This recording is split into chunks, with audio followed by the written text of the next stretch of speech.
Hello YouTube, ça faisait longtemps. Check it, check it. Yeah. Check it, check it. Yeah. Check it, check it. Yeah. Coucou YouTube, j'espère que vous allez super bien. Je suis trop contente d'être enfin de retour. Je vous avais dit sur Instagram que je comptais reprendre les vidéos juste après mon examen. J'ai fini par avoir cet examen. Dieu merci, je suis enfin en 4e année. J'arrive pas à le croire. Le chemin fut tellement long, fastidieux et semé d'embûches, j'ai cru que j'y arriverais jamais en fait. Pour cette première vidéo, je savais pas trop quoi faire. Et du coup, le plus simple, c'était de répondre aux questions qu'on pose le plus souvent sur Instagram. Et c'est parti! Première question, c'est plutôt un message que j'ai reçu souvent. Ça fait un bail que tu n'as rien posté. Effectivement, ça fait 2 ans que je n'ai rien posté pour des raisons diverses. Alors la première raison, c'était la grève des résidents. J'étais très investie dedans. Et la grève, c'est pas juste ne pas travailler, c'est beaucoup de boulot, de logistique. Enfin, il y avait beaucoup de choses à faire.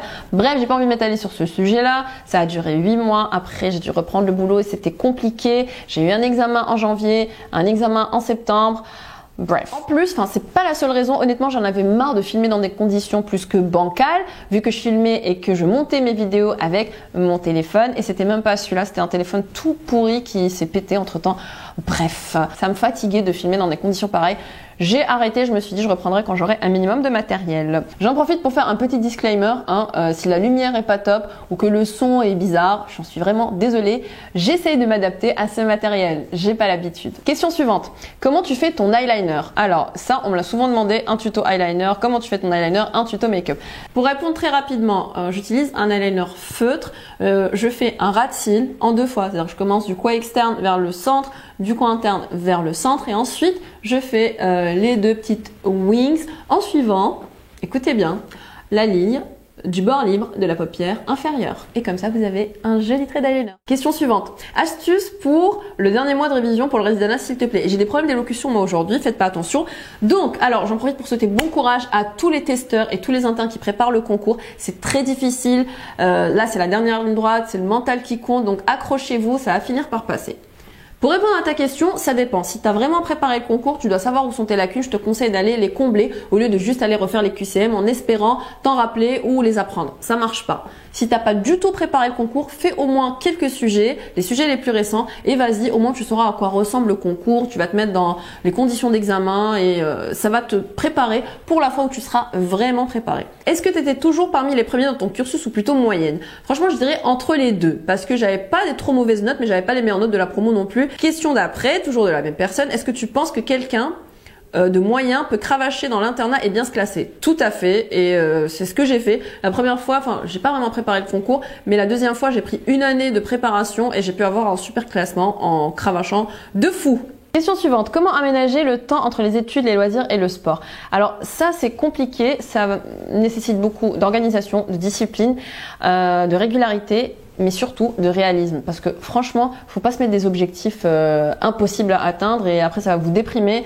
Par exemple, si vous vous mettez au sport, essayez de commencer par 2 fois par semaine, 3 fois par semaine et non pas se dire je vais faire 1 jour sur 2 d'emblée parce que vous n'allez pas y arriver et ça va vous décourager, vous allez laisser tomber.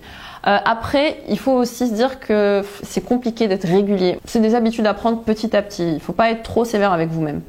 Et j'en profite pour souligner que c'est extrêmement important d'avoir une activité en dehors du sport ou des études. Surtout si vous faites des études longues ou vous avez un travail prenant, il faut pas vous laisser bouffer par le milieu professionnel en fait, quel qu'il soit. Next question.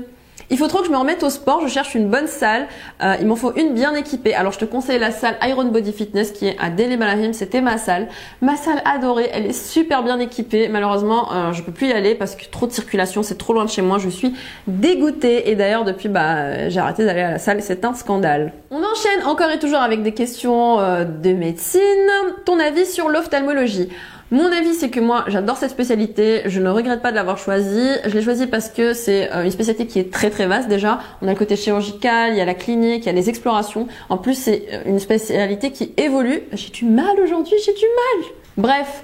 Moi je regrette pas, ceci dit, je connais des gens qui ont commencé l'ophtalmo, qui ont démissionné parce qu'ils n'ont pas aimé. Donc ça veut rien dire, ça dépend de ce que toi tu aimes. On continue. Où est-ce que tu as acheté tes tenues de bloc? Alors mes tenues de bloc je les ai pas achetées parce que je trouvais ni les couleurs qui me plaisaient, ni ma taille, ça m'allait toujours trop grand. Donc ce que j'ai fait c'est que j'ai pris un catalogue de tenues de bloc, j'ai choisi un modèle, j'ai acheté le tissu au marché tout simplement et j'ai pris tout ça chez la couturière qui m'a fait mes tenues de bloc sur mesure. Voilà, donc c'était les messages que je reçois le plus souvent sur Instagram. Comme Comme vous pouvez le voir, ça parle beaucoup plus de médecine qu'autre chose. Je suis désolée pour ceux qui font pas médecine si ça vous a saoulé.